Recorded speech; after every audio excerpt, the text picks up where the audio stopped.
This is the Fifth Estate, a conversation between young African scholars from the Fort Hall School of Government in Nairobi, Kenya, and Professor Mutahi Nguni. Last Sunday, Ruto marked his third year as president. And as Junet Mohammed told us, Ruto was meant to collapse the economy in 3 months. This is what Uhuru Kenyatta announced to the Azimio Brigade. Mr. Kenyatta, we're still waiting for the great collapse and doom you predicted, sir. In the meantime, we must pose a question. What is the measure of a man like Ruto? How do you assess a man who became president as an underdog? And how do you compare him with the presidents who came before him? Where was Uhuru Kenyatta on his third year as president? The man was battling ICC as a suspected criminal. What about Kibaki at 3? The old man was fighting a fatal stroke occasioned by a blood clot. A stroke that consumed the brilliance of the old Kibaki.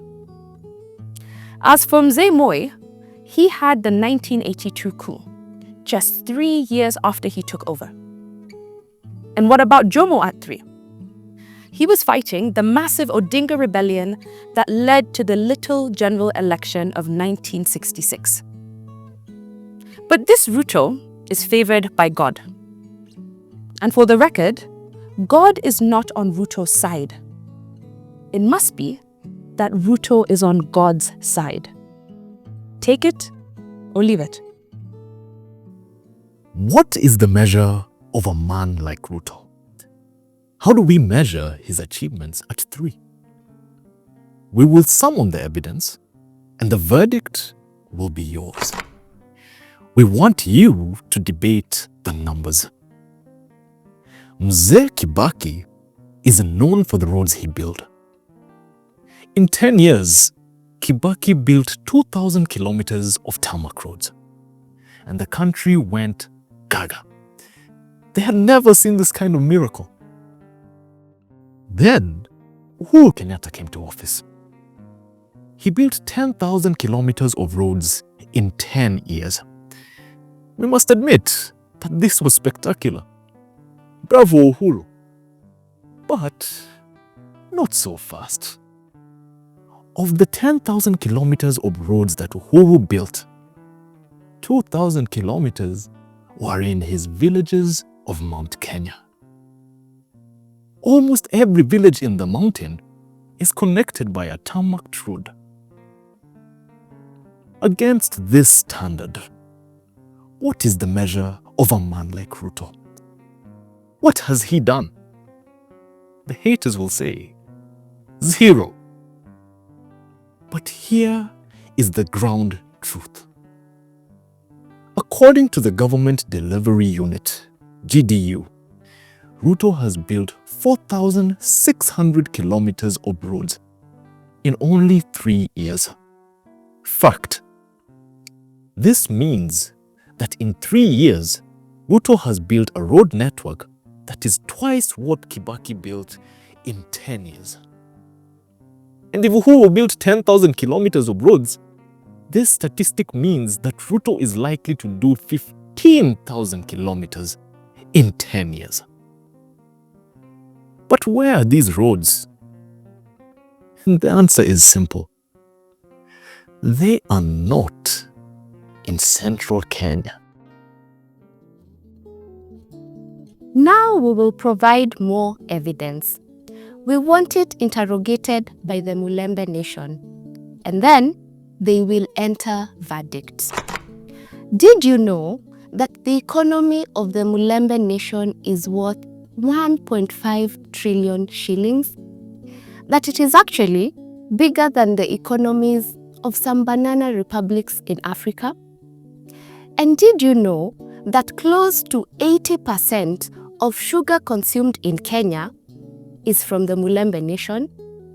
And 60% of maize that makes ugali is produced by Mulembe Nation? Here is the Ruto evidence to the Luya Nation.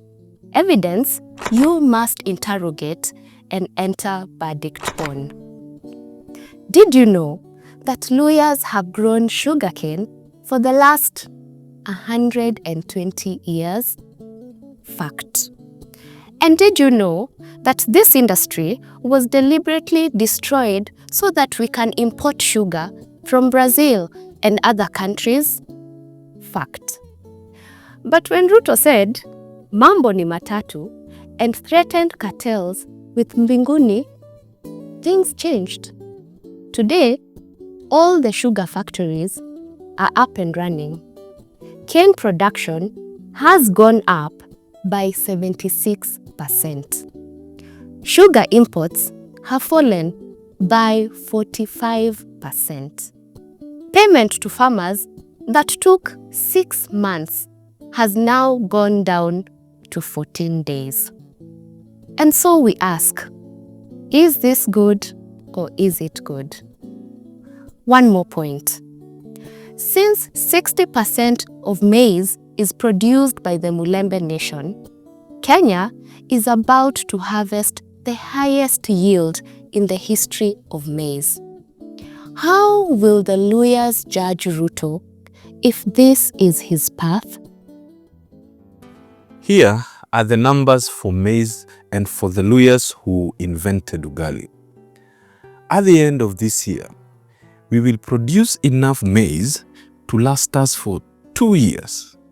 But what does this mean? There are a number of explanations to this one.